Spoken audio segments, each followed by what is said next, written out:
E quem foi então o Tiradentes, chamado assim, o José da Silva Xavier?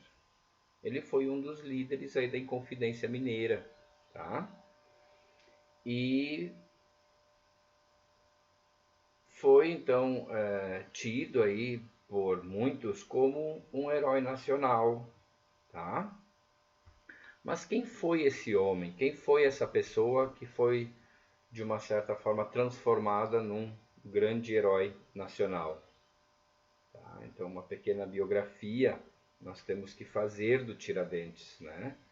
Então, ele nasceu na capitania de Minas Gerais em 12 de novembro de 1746, tá? E na época do período colonial do Brasil, aquele período que Portugal tinha total domínio sobre a colônia Brasil. E entre as muitas profissões que exerceu, então, estava a de dentista amador, por isso ele acaba recebendo então o apelido de Tiradentes, né? E pelo qual ele mais ficou conhecido então. Mas foi na carreira militar que Tiradentes fixou-se como profissional. Então ele fez parte aí da Cavalaria de Dragões Reais de Minas, no posto de alferes, né? Que era uma patente abaixo aí da de tenente. E os dragões, então, eram uma companhia militar formada por portugueses e brasileiros, que estava submetida aí à autoridade da coroa lusitana, né? E que atuava na colônia, tá? E esse posto militar de Tiradentes, ele vai lhe permitir algumas posses, né? Na época, como ter terras, ter escravos, transitar entre as principais lideranças políticas e intelectuais da capitania de Minas, né? E essa a época, né? Então, insatisfeitas com a arbitrariedade da coroa portuguesa. E o ponto mais discutido com relação a essa arbitrariedade, então, era a questão da cobrança de impostos sobre o ouro, né, extraído em Minas Gerais. Então, a coroa, para a coroa, né, os mineiros então tinham de repassar o chamado quinto. O que era o quinto, então? Era cerca de 20% do que era produzido, tá? E a partir de 1760, a produção de ouro, né, ela acaba regredindo na capitania de Minas. Mas o quinto acabou continuando sendo cobrado na mesma proporção. Então, dada a escassez aí de ouro, a cobrança do quinto não mais satisfazia as necessidades dos lusitanos. Então, como solução a esse problema, então, a corte portuguesa autorizou os governadores da capitania de Minas a cobrarem a chamada derrama, que era uma forma de imposto que compensava o déficit do quinto, tá? Então, não havendo aí o cumprimento do saldo que o quinto tinha que representar, eles cobravam então o restante com tributo sobre outras posses que os mineiros tivessem, né?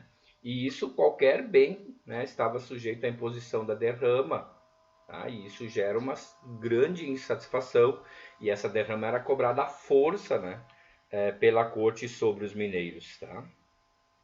E o ponto alto, então, da crise, né, ou de uma crise relativa à tributação exigida pela coroa portuguesa, ocorreu então entre os anos de 1788 e 1789, e bem no período aí do governo do Visconde de Barbacena.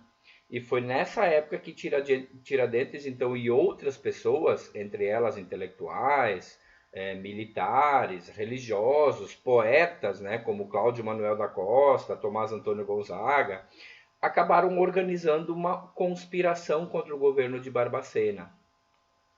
E aí, apesar desses homens, então, como o próprio Tiradentes, terem recebido influência aí do pensamento iluminista, né, do século XVIII, pois eram intelectuais, liam bastante, muita coisa que vinha de fora, né, da Europa, o objetivo principal da conspiração não era exatamente formar um novo Estado, então guiado pelos ideais que acabaram norteando aí a Revolução Francesa, que também ocorrera em 1789, então no mesmo ano. O objetivo principal aí era livrar-se da pressão econômica lusitana, né, dos portugueses, encarnada na pessoa dos governadores das capitanias. Então essa conspiração ficou conhecida como a Inconfidência Mineira, né? E o Tiradentes foi considerado o mais radical entre os inconfidentes, então tendo inclusive aí elaborado um plano para matar o próprio Visconde de Barbacena. Contudo, né, a conspiração não foi levada adiante, porque um dos membros, né, o José Silvério dos Reis, delatou os demais. Foi o X9 aí, acreditando então ter no futuro muitas de suas dívidas, ou todas as dívidas que ele tinha com a coroa, seriam perdoadas. Né? Então, estava aí traindo os companheiros em troca de perdão de dívidas. E a delação fez então com que o Visconde de Barbacena desmantelasse toda a conspiração e prendesse todos os envolvidos. E a maior parte então dos inconfidentes não assumiu a culpa, né, para evitar penas mais duras e severas. Então os poetas Tomás Antônio Gonzaga, Cláudio Manuel da Costa, né, por exemplo, acabaram sendo exilados forçadamente, né, para a África. O único que acabou reconhecendo, né, ser conspirador e assumiu toda a responsabilidade, então, né, foi o Tiradentes. E por ser militar, que devia obediência à coroa, e por ter assumido a culpa, a pena dada então a Tiradentes foi a mais cruel. E depois de 3 anos preso, o alferes, no dia 21 de abril então, de 1792, foi enforcado, decapitado e esquartejado. Tá? Para que tudo isso? Para que os súditos da coroa nunca se esquecessem da lição, né? Que seria ir contra o domínio português. Então, a cabeça de Tiradentes foi encravada numa estaca e exposta em praça pública em Vila Rica, e os outros membros então espalhados aí pela estrada que levava ao Rio de Janeiro. E com o tempo, então, sobretudo, após a independência do Brasil, a imagem, né, do Tiradentes passou a ser usada como um símbolo de luta pela liberdade no Brasil. Né? Então, tanto na fase imperial quanto na fase republicana. E vou trazer aí uma escrita, né, do historiador Boris Fausto no seu livro História do Brasil. Tá? Existia uma base real para isso.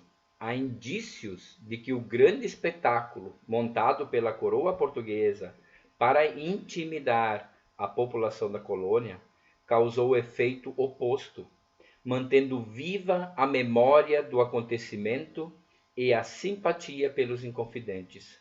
A atitude de Tiradentes, assumindo toda a responsabilidade pela conspiração, a partir de certo momento do processo, e o sacrifício final facilitaram a manifestação ou a mitificação de sua figura logo após a proclamação da República. O 21 de abril passou a ser feriado e Tiradentes foi cada vez mais retratado com tratos semelhantes às imagens divulgadas de Cristo. Assim, se tornou um dos poucos heróis nacionais, cultuado como mártir, não só pela direita e pela esquerda, como pelo povo da rua. Boris Fausto. E o dia 21 de abril tornou-se então feriado nacional em 9 de dezembro de 1965. Isso acabou sendo feito aí pelo presidente Castelo Branco, né, no período aí da ditadura militar, logo após o golpe de 64. Pela lei 4.897, e também essa mesma lei instituiu o título de patrono da nação brasileira Tiradentes. Então, o dia 21 de abril, devemos ter uma grande reflexão, né, sobre a luta de liberdade em nosso país. Um forte abraço.